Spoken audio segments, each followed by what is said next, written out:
میں نے ستارے امتیاز لینے سے بھی انکار کیا اور اس عہدے کو چھوڑا جس عہدے کے ذریعے میں نے پاکستان کی آئین سازی میں اپنا کردار ادا کیا. تو اس کا بات آپ بھی سمجھے کہ میں نے اقتدار چھوڑا، اقتدار کے پیچھے کبھی نہیں کیا.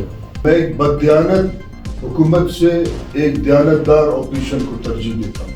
بلوچستان کا مسئلہ کیا ہے؟ ادارے کے اور آپ کے نمائندے کے درمیان میں اور لوگوں کے درمیان ڈائلاگ نہیں ہوگا، مسئلہ پیچیدہ ہوگا. اس کا سب سے بڑا مثال آج یہ ہے کہ آج ہمارے خواتین اسلام آباد پریس کلب کے سامنے بیٹھے ہیں. 22 سینیٹر میں سے کسی ایک کو اتنا بھی زحمت نہیں ہوا کہ وہ جا کے ان کے سر پہ ہاتھ رکھے. اس کا مطلب یہ ہے کہ بڑا مسئلہ یہ ہے کہ نمائندگی کو روکا جا رہا ہے.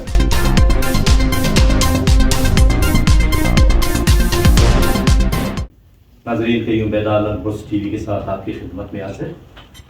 آج ہم الیکشن کے حوالے سے پروگرام کریں گے اور آپ کو معلوم ہے کہ الیکشن کی گہما گہمی ہر طرف نظر آ رہی ہے اور الیکشن کی تیاریاں ہو رہی ہیں. آج ہم آئے ہیں میر اجی لشکری ریسانی صاحب کے پاس. ان کا انٹرویو لیں گے اور ان کے پروگرام کے حوالے سے ان سے پوچھیں گے. چونکہ میر اجی لشکری ریسانی نہ صرف ایک قبائلی شخصیت ہیں بلکہ علم و ادب سے بھی ان کا تعلق ہے اور کتاب سے گہری دوستی رکھتے ہیں اور نوجوانوں کو کتابوں کی طرف راغب کرنے میں اجی لشکری ریسانی کا اہم کردار رہا ہے. اجی صاحب، آپ کو اپنے پروگرام میں شامل. اچھا اجی صاحب، یہ بتائیں کہ آپ نے 4 الیکشن میں حصہ پہلے لیا، ابھی 5ویں الیکشن ہے. 1993 میں ڈسٹرکٹ کچھی سے پاکستان نیشنل پارٹی کے ٹکٹ سے آپ منتخب ہوئے اور صوبائی وزیر کی حیثیت سے بھی آپ رہے. اس کے بعد 1997 میں پھر آزاد امیدوار کی حیثیت سے آپ کچھی سے انتخاب لڑا، اس میں بھی کامیاب ہوئے. اور اسی طرح 2013 میں کوئٹہ سے آزاد حیثیت میں آپ نے الیکشن لڑا. 2018 میں پھر کوئٹہ سے NA 265 BNP کے ٹکٹ پر لڑے، جس کی وجہ سے آپ کو ہرایا گیا اور آپ کورٹ میں گئے اور اس کے بعد میں فیصلہ ہوا کہ آپ کے حق میں، لیکن وقت گزر چکا تھا. اب آپ 2024 کے الیکشن میں بھی حصہ لے رہے ہیں. آپ پہلے پاکستان نیشنل پارٹی میں رہے، پھر آزاد امیدوار کی حیثیت سے، پھر BNP میں، پھر PP میں سینیٹر کی حیثیت سے رہے. آپ ہمیں یہ بتائیں کہ آپ مطمئن نہیں رہے ایک پارٹی میں جب آپ نے چینج کی اور اب آزاد امیدوار کی حیثیت سے الیکشن لڑ رہے ہیں؟ دیکھیے، میں 93 میں پاکستان نیشنل پارٹی جو میر غوث مشفی جو سابقہ پارٹی تھے اس کا صوبائی آرگنائزر بھی رہا ہوں اور ڈسٹرکٹ کوئٹہ کا صدر بھی رہا ہوں. اس کے پلیٹ فارم سے الیکشن لڑا. 97 میں اس پارٹی کو کسی اور پارٹی میں ضم کیا گیا، یہ انضمام ہوا 2 پارٹیوں کا، تو یہ پارٹی اپنا وجود کھو بیٹھا. تو شاید میرا نقطۂ نظر یا اتفاق رائے ان کے ساتھ نہیں ہوا، تو میں نے پھر آزاد حیثیت سے الیکشن لڑا. 2002 میں پاکستان پیپلز پارٹی میں شامل ہوا، جب پیپلز پارٹی اپوزیشن میں تھا اور بے نظیر بھٹو لندن اور دبئی میں تھی. میں اس وقت شامل ہوا جب مشرف آمریت اینڈ کمپنی نے ہمارے گھروں کو بلڈوزر کیا، پانی بند کیا اور جو کئی 10-12 سال تک یہ کیفیت رہا، ہمارا رزق چھیننے کی کوشش کیا. تو میں پیپلز پارٹی میں شامل ہوا اور اس وقت شامل ہوا جب آمریت نے ہمیں بہت تکلیفیں دی. میں جھکا نہیں، میں اپوزیشن کے پالیٹکس میں گیا تاکہ میں ریزسٹنس کروں اور پولیٹیکل پروسیس کو آگے بڑھانے میں اپنا کردار ادا کروں. تو اس بات کو وضاحت ہے. میں نے 2010 میں ایز اے سینیٹر استعفیٰ دیا، پیپلز پارٹی کا پریزیڈنٹ بھی تھا. استعفے کا وجوہات یہ تھے کہ میں سمجھتا تھا کہ ہمارے وزراء ہمارے رویوں میں اور مشرف دور کے رویوں میں فرق ہونا چاہیے، جو مجھے فرق نظر نہیں آ رہا تھا. ایز اے سینیٹر میں نے استعفیٰ دیا کیونکہ پاکستان کے آئین پہ بھی میرے 18ویں ترمیم کمیٹی میں تھا، اس پہ میرا دستخط تھا، یعنی یہ مراتے ہیں سب. اور اس آئین کی خلاف ورزی ہمارے صوبے میں ہو رہا تھا میں سمجھتا ہوں کہ پولیٹیکل پروسیس کے ذریعے معاملات ٹھیک ہو سکتے ہیں.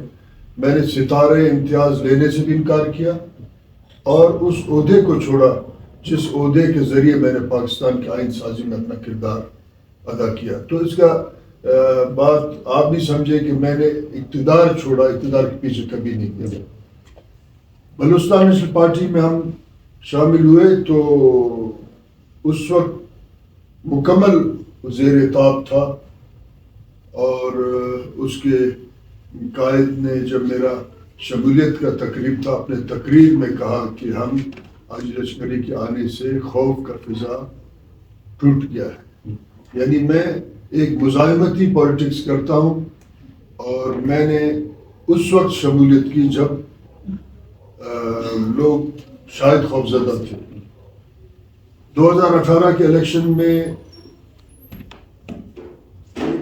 گمنام شخص کو لا کے مسلط کیا گیا جیسے اس ملک کے نظام اور الیکشن کے ریکارڈ تھے اور اس گمنام شخص کا تعلق قطعاً کوئٹہ سے نہیں تھا.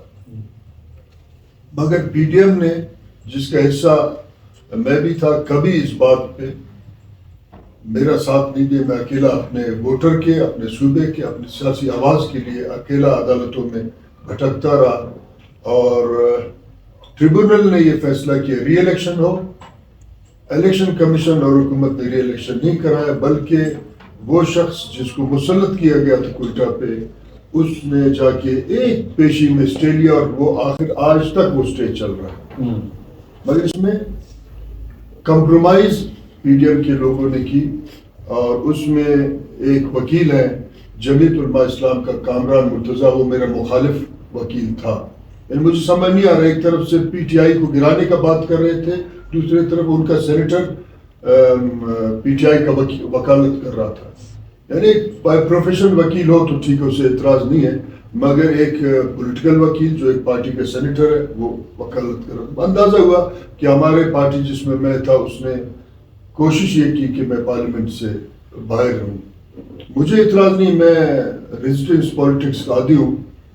جب قدوس بیزنجو کا پیشانی چوما گیا، جس باپ پارٹی کے خلاف ہم نے کئی ناراضگیاں لیں تو اس کے ساتھ کس ڈیل میں گئے، تو پھر مجھے یہ مناسب نہیں لگا کہ میں یہ پارٹی میں مزید چل سکوں جس گروہ نے یا جس پراسرار یا مجرمانہ ایک اسمبلی کے اجلاس میں ریکو دیکھو بھی بیچا گیا. تو میں نے پھر ان سے کنارہ کشی اختیار کی. سماجی تعلقات اپنے جگہ پہ مگر پولیٹیکلی شاید میں اور وہ ایک دوسرے کے ساتھ ہم آہنگ نہیں تھے.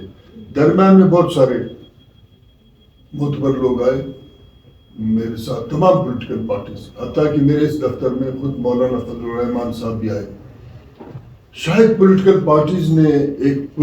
پارٹیز نے اپنے منشور اور اپنے فکری معاملات میں اسٹیبلشمنٹ کے ساتھ کمپرومائز کیا ہے. کہیں نہ کہیں ہم شاید نہیں بن پائے.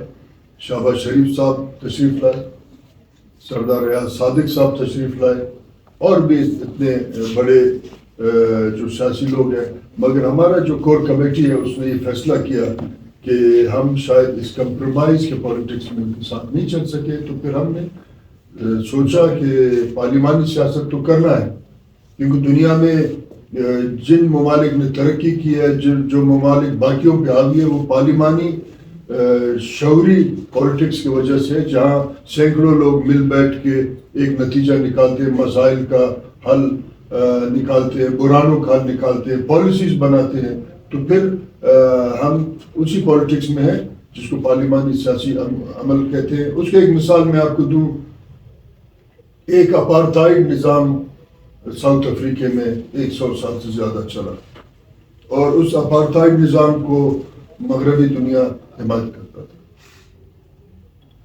3 بڑے طاقت اس میں اپارتھائیڈ کو توڑنے میں کوشش کر رہے تھے. ایک بشپ ڈیزمنڈ ٹوٹو جو مذہبی شخص تھا، اور دوسرا اس کے ساتھ ایک چیف بوٹیلیزی جو زولو ٹرائب کا چیف تھا، ساتھ ساتھ افریقن نیشنل کانگریس کو قیادت کرنے والا نیلسن منڈیلا تھا اور جیت سیاسی عمل کا وہ نیلسن منڈیلا کا جو آج تک اپنے نظریے اور فکر پہ قائم ہے. میں سمجھتا ہوں ملک کے جو بحران ہے اس کو ہم پارلیمانی جمہوری عمل سے ٹھیک کر سکتے ہیں, بیداری لا سکتے ہیں. اچھا جی صاحب, آپ کے پاس جیسے آپ نے کہا کہ فضل الرحمان صاحب آ گئے, باقی پارٹیوں کے لیڈران بھی انہوں نے بھی کوشش کی کہ آپ ایک پارٹی میں آ جائیں. اب یہاں پہ جو نظام ہے, کیا آپ یہ سمجھتے ہیں کہ جب آپ آزاد حیثیت میں آئیں گے تو آپ ایک ہی آپ کا ووٹ ہوگا, اور جمہوریت میں یہ ہے کہ ایک پارٹی بیس پہ جب پارٹی کے 10 15 یا 20 یا 70 لوگ ہوں گے تو ان کی آواز زیادہ مؤثر ہوگی, تو آیا آپ کی آواز اکیلے ایک شخص جس کا اپنا ایک فکر ہو, سیاسی عمل اور جدوجہد ہو, اور 70 وہ لوگ جو کمپرومائز کے پالیٹکس میں جائیں تو بہت فرق ہوتا ہے اس کا. میں ایک بددیانت حکومت سے ایک دیانتدار اپوزیشن کو ترجیح دیتا ہوں. وزارتیں میرے سامنے سے کئی بار گزرے, میں نے کبھی اس کو نہیں چنا. اس کا مطلب ہے کہ وزارت صرف مسائل حل نہیں, کیونکہ جو ابھی بھی وزیر بیٹھے ہیں, ابھی بھی اس سے پہلے بھی وزیر بیٹھے تھے. میں کہتا ہوں کہ بددیانتی کا پالیٹکس سے اپوزیشن کا ریزسٹنس پالیٹکس بہتر ہے, تو ایک بھی بہت فرق کر سکتا ہے. اگر ایک طرف کمپرومائز والے کئی لوگ ہوں, 20 لوگ ہوں, اور دوسری طرف آپ کا آواز نمایاں اور اپنے حقیقت پہ مبنی ہو, تو وہ میں سمجھتا ہوں بہتر ہے. اب جو آپ الیکشن میں حصہ لے رہے ہیں, آپ کا پروگرام کیا ہے؟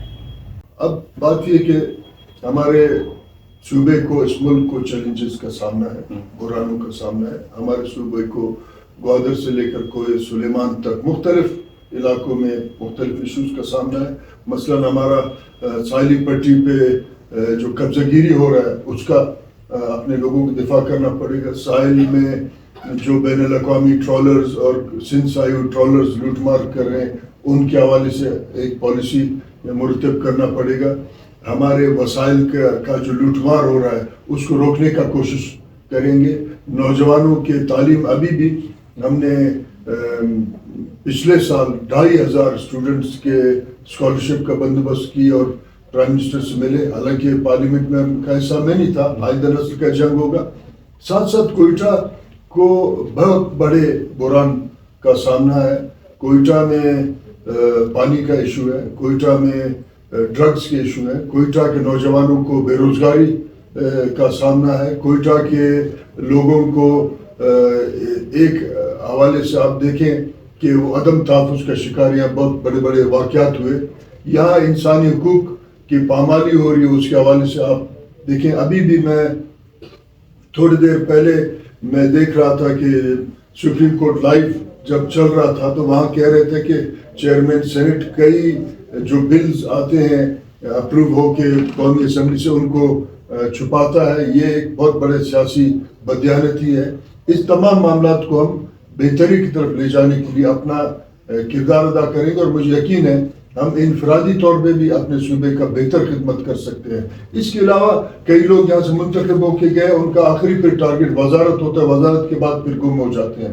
تو جب آپ ریزسٹنس پالیٹکس کریں گے, شعوری پالیٹکس کریں گے, اپنے صوبے کے چھوٹے اور بڑے ایشوز پہ, بحرانوں پہ آپ آواز اٹھائیں گے, چیلنجز پہ آپ اپنا کردار ادا کریں گے. مثلا کوئٹہ کو یہ چھوٹے موٹے نالی اور ٹرانسفارمر کا پالیٹکس ٹھیک نہیں کر سکتے. کنڈرات کا شکل بالکل بن گیا. آپ اگر جائیں گے میزان چوک پہ ذرا دیکھیں, وہاں پرانا مٹن مارکیٹ کو قبضے کی نیت سے جب ڈھیر بنایا گیا, آج کیا اس کا اثر ہے. اس کو میگا پروجیکٹس کا ضرورت ہے. کوئٹہ کو بہتری کی طرف ایک بہت بڑے انٹرنیشنل کمپنی کے ذریعے میگا پروجیکٹ ہو. یقیناً جب ہم جائیں گے تو ہمارے گروپ میں اور لوگ بھی ہیں, پنجاب سے بھی الیکشن لڑ رہے ہیں, تو ہم اجتماعی ایشوز پہ اور بنیادی ایشوز پہ اپنا ڈائلاگ کریں گے اور ہم بہتری کی طرف لے جائیں گے. اچھا, پہلے بھی ہم نے دیکھا کہ کوئٹہ کے حوالے سے میگا پروجیکٹس اور پروگرام بنے, فنڈ آئے, اور کیپٹل کو انہوں نے کہا کہ ہم اس کو پیرس بنا دیں گے یہ کیپٹل کو, لیکن وہ فنڈ بھی آئے نظر نہیں آ رہے ہیں. نالیاں ٹوٹی ہوئی ہیں, سڑکیں ٹوٹی ہوئی ہیں, اور ٹریفک کا نظام تو گرم بھرم. دیکھیں, جنہوں نے فنڈز کو ہڑپ کیا, آپ کبھی ان سے بھی جا کے پوچھ لیں. میں آپ کو 2-3-4 ایشوز کا مثال دیتا ہوں کہ میں جب سینیٹر تھا آغاز حقوق بلوچستان کا پیکیج کا قرارداد ہم نے پاس کرایا اور اس کے نتیجے میں 5000 نوکریاں ہم لائے. آج تک کسی ایک نوکری پہ بھی الزام نہیں لگا کہ اس میں لین دین ہوا یا بددیانتی ہوا. آج بھی کئی جو ملازمتوں کے کیسز سپریم کورٹ میں ہائی کورٹ میں بلوچستان ہائی کورٹ میں چل رہے ہیں مگر 5000 میں کسی ایک کا بھی نہیں ہوا. یہ ایک مثال آپ کو دوں. کوئٹہ میں یعنی 40 کے دہائی کے بعد کوئی نیا پارک نہیں بنا. لیاقت پارک کا بھی نام بدلا, یہ انگریزوں نے بنایا تو پھر ہم نے لیاقت رکھا, مگر ہم نے گیلانی پارک بنا کے آپ کو دی. سیٹلائٹ ٹاؤن میں ہم نے بے نظیر بھٹو پارک آپ کو بنا کے دی. جو 2 فلائی اوورز ہیں ان کے پیسے میں خود اسلام آباد سے لایا اور وہ 2 فلائی اوورز آپ کے حوالے سے روزگار بھی ہم نے دیا. ساتھ ساتھ میں کیونکہ کچی سے میرے والد صاحب بھی الیکشن لڑے ہیں, میں بھی لڑ کے وہاں سے جیتا ہوں.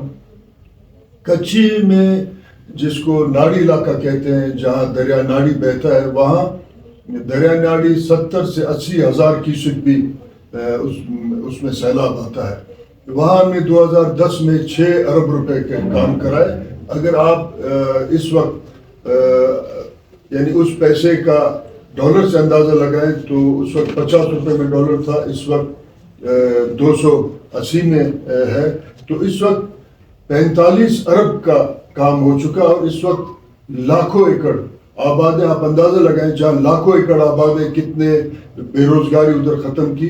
ساتھ ساتھ ہم نے کئی جگہ ڈیم بھی بنوائے.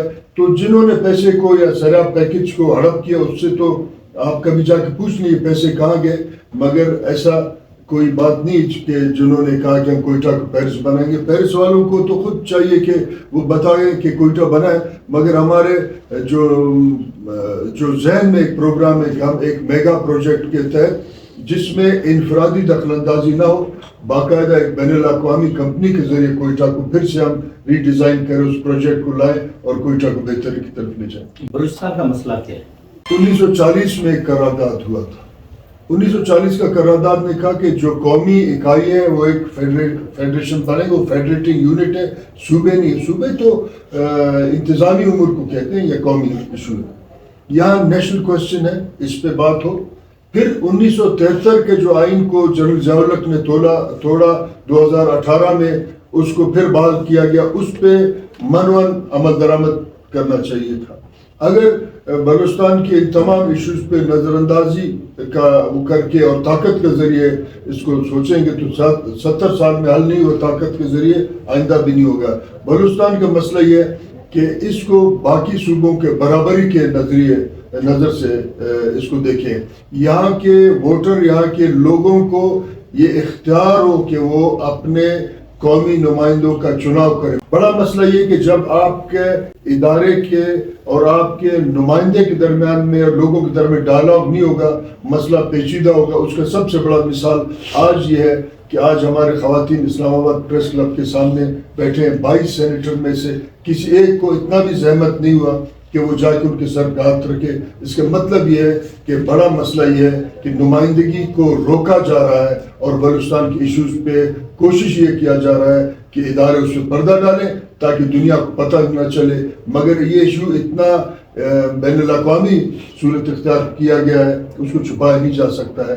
نیشنل کوسچن ہمارا مسئلہ ہے. اچھا, یہ جو مسنگ پرسن کا معاملہ ہے یہ کب سے شروع ہوا اور اس کا پس منظر کیا ہے؟ دیکھیں, اگر آپ سیاسی عمل کے راستے کو پرامن شفاف سیاسی عمل کے راستے کو آپ روکیں گے, سیاسی مزاحمت کے راستے کو روکیں گے تو اسے شدت پسندی جنم دے گا. اس کا وجہ ریاست اور اس کے ادارے ہیں جنہوں نے اپنے ٹاؤٹس کے ذریعے پارلیمنٹ اور اسمبلی کو قبضہ کیا ہے. تو پھر وہ لوگ جن کے مسائل حل نہیں ہوتے ہیں, وہ لوگ جن کا قومی شناخت کو پامال کیا جا رہا ہے, تو وہ لوگ یقیناً مزاحمت کرتے ہیں, جس کے نتیجے میں مسنگ پرسنز کا ایک بہت بڑا ایشو ہے. ٹھیک ہے, اس پہ رائے مختلف ہیں.